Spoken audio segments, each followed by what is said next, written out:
On this 26th annual Great Rotary Duck Race kickoff, please help me welcome Professor Kevin Alltucker, a friend to Rotary, our community, and a man who's been a great assist to a lot of our kids. Thank you, Matt. You made a good choice coming back to Eugene. Thank you very much for those kind words. And what Matt didn't mention was that I'm an OSU grad as well. And I have an engineering degree, and this summer I've been working on a special project, a remote control motorized duck.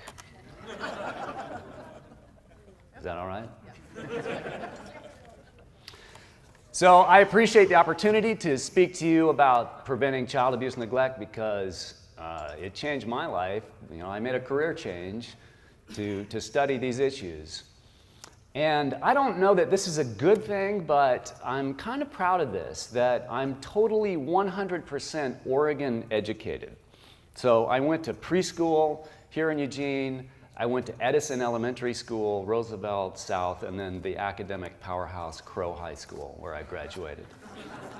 Yeah, which is a lot of other stories. But I wanted to acknowledge that many of us in the room today really may not like selling, except for maybe Ambrose here. But, you know, if I were to ask a show of hands, which I'm not going to do, but if I were to ask for a show of hands, how many of you really, oh boy, we get to sell Rotary Duck Race tickets? You know, you would probably raise your hands because you wouldn't want your peers to shame you. You know, there's a lot of peer pressure here. But the fact is that a lot of us have these anxieties, and I can relate to that because when I was in 5th grade at Edison Elementary School, our Little League baseball coach had the great idea of selling candy, and I can remember this very distinctly, and I thought, oh my God. So I'm not a person who naturally sells. I'm not a salesman. And I can remember he gave each of us players 40 boxes of candy, and I think they were $2 a piece, and they said, you know, the team that sells the most candy will get to play a couple innings at Civic Stadium. And I'm like, there might as well have been, you know, bags of rocks.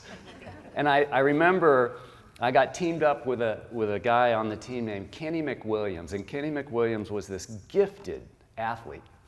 But he was also a gifted salesperson, and he taught me a lot. And so we went up and down the streets in South Eugene pulling our red, you know, radio flyer wagon full of candy, selling candy to our friends and family and neighbors. And so that was a great experience. I learned a lot from Kenny. And by the way, we won the competition and we played a couple innings at Civic Stadium.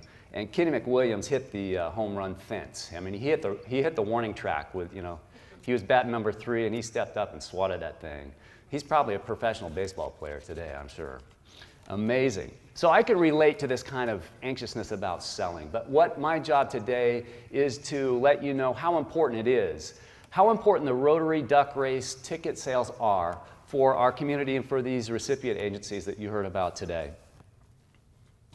So Lane County has some kind of dubious distinction of the 4 most populated counties in the state of Oregon. So that's Multnomah, Washington, Clackamas, and Lane. Lane County has the highest rate of child abuse and neglect. You say, what's up with that? We also have the highest rates of foster care placement. Now, at the same time, you've heard that we have a lot of social service agencies in Lane County. We have a very well-connected and supportive community. So you say, well, what is up with that? You know, we have all these people helping, and yet our child abuse rates are the highest in the state. And my question or my statement of that is, well, think about how it would be if we didn't have everyone helping. So we have a problem here in Lane County, and our work is not done. Our work is not done. We're at a time where there's several strands of research coming together like never before. So we have education research, we have psychology research, we have neuroscience and brain imaging research coming in. And all of these threads are telling us what our grandmothers have told us all along. But guess what, folks? Raising healthy kids and families is good for our communities. Raising healthy kids means that they have a higher percentage, a higher chance, a higher likelihood of going on to be happy, healthy adults, fully producing adults, tax-paying adults. Now, there's one strand of research that is very interesting, and you may not have heard about it, and this may come as a surprise, but it comes out of the field of economics. And you say, well, what does economics have to do with preventing child abuse and neglect? Well, there's this guy named James Heckman from the University of Chicago.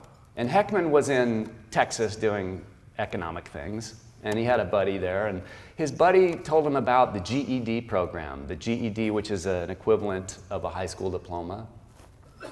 And Heckman's buddy said, hey, you know, in 40 hours of instruction, we're having these students get a GED, which is the equivalent of a high school degree. So cognitively, you know, a GED is supposed to be equivalent to a high school degree. And Heckman, who's an economist, scratched his head and he said, well, that is awesome. He says, think of all the money we could save. We could just close down all the high schools and just have a 40-hour GED program, you know, touchdown, game over. That sounds great. So he started looking into it a little bit, and he designed a study to compare folks, a large group of folks that got GEDs, with folks who got a traditional high school diploma. And what he found was fairly shocking, that after a period of years, the folks that had the GED were less successful in all areas of life compared to those who had a traditional high school degree. And he scratched his head again. He said, well, So he found things like the GED group were less successful in marriages, less successful in relationships. They had less healthy relationships. They were lower employed. They had lower incomes. They had higher incidence of mental health and addiction issues. And Heckman's like, wait a minute. If these are supposed to be equivalent degrees, what accounts for the difference? So he dug a little deeper. And what he found was that the differences had to do with something that he called soft skills.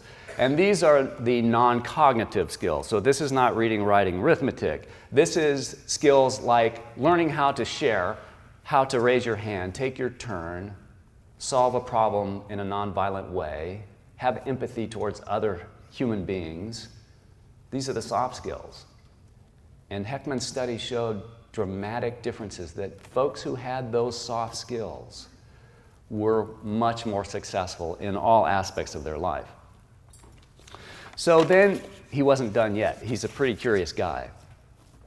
And then he started digging into, well, what affects those soft skills? I mean, what can we do to increase those? And in his research, he found that kids living in toxic and violent families, they didn't acquire those soft skills. They didn't learn how to take turns or be empathetic or solve problems in a nonviolent way. And he found that that was extremely interesting. And here's the nugget. He found that those kids living in the toxic, stressful, violent, disruptive, disorganized, chaotic families, that toxic stress was crowding out those soft skills. That those kids who were in those toxic, violent environments, they're just trying to get through the day. They're just trying to survive. So their brains are actually developing differently. We know this from the brain imaging studies, that those kids' brains look different. They're trying to survive that toxic stress that is triggered by the flight or fight response.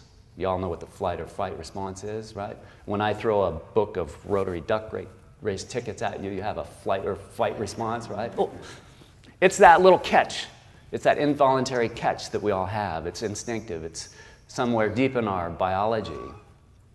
And we think it has something to do with that's how we survived, you know, through all the eons. And the fight or flight response is really good if you're in the forest and you come around the corner of the trail and there's a bear. That's a good thing to have, because you're either going to fight or you're going to run, and most of us would run. And so it triggers a hormonal response in our brains, in our bodies. Adrenaline is released. Adrenaline is that fast-acting way to go. But what Heckman found and what others have found in those kids that have that constant fight or flight response, they're going into a more long-term stress response, another brain chemical called cortisol. And if cortisol levels are elevated for long periods of time, guess what? It changes how kids' brains develop. So that's the linkage here. So the 6 recipient agencies of the Rotary Duck Race, they're agencies that supply services that reduce that toxic stress, that address those violent families. And that's why it's so important for us. So we're not selling candy to play a couple innings at Civic Stadium. We're selling duck race tickets to help kids and families. Part of my work now these days is working with professionals in our community to prevent youth gang involvement in our cities, in our towns here. Did you know we had youth gangs in our community? We do. We have about 1,200 documented gang members. We have 44 identified gang sets. We have about a dozen very active criminal youth gangs in our community. One of the fascinating things that I've been able to do, I've been able to interview former gang members. And there's a common thread in all of their stories. And can you guess what it is? Yeah. Many of them report that they came from those chaotic and disorganized and violent families. One guy says, "Nobody cared about me. I showed up to school with bruises on a regular basis and no one paid attention to me. If one person would have stepped in and said, 'Hey, what's up with this? Can we talk about this?' He said it probably would have changed his life." So that's just a small example of how important our work is, which, by the way, is not done. The other part of my work takes me into the prisons. This Sunday, I'm going to Oregon State Penitentiary again. I hope that they let me out. If any of you have visited prisons before, you know what I'm talking about. The sound of the steel door closing behind you and all of your identification is on the other side. Yeah, it's a little bit scary. But I sit with a group of 20 inmates and they tell me their stories. And guess what? There's a common thread with their stories too. And can you guess what it is? I think I'm probably the only person in this room, and I'd be willing to make a $250 bet, whose father spoke at both their graduation ceremony at high school and their graduation ceremony at university. So my father, John Alltucker, who was a Rotarian for about 356 years, I think, he spoke at my high school graduation at Crow High School, which, by the way, I have no memory of what he said, which I think says something about an 18-year-old boy's memory. But I do remember what he said at my Oregon State University graduation in 1984. And he made a challenge, and he said, "Okay, graduates, congratulations. Now guess what? Your work is not done." He says, "I want you to go back into your communities where you came from and volunteer your time and your effort and make your place, your community, a better place to live." And we're all like, "Well, gee, thanks." And he said, "Or you can just take out your checkbooks and write a $10,000 check and just donate it to your favorite charity. That'll work too." Yeah. So Irene and I have been honored to be a part of this community and to volunteer our time and efforts to make this place a better place to live. And so my message to you all today is that our work is not done, that we have important jobs to do, and selling Rotary Duck Race tickets is part of that. And to start this thing off right now, just to put my money where my mouth is, will the first person whose name is Irene Alltucker raise their hand, and I have a $250 check right here, is going to buy a book of tickets, all right? Woo-hoo! Thank you very much.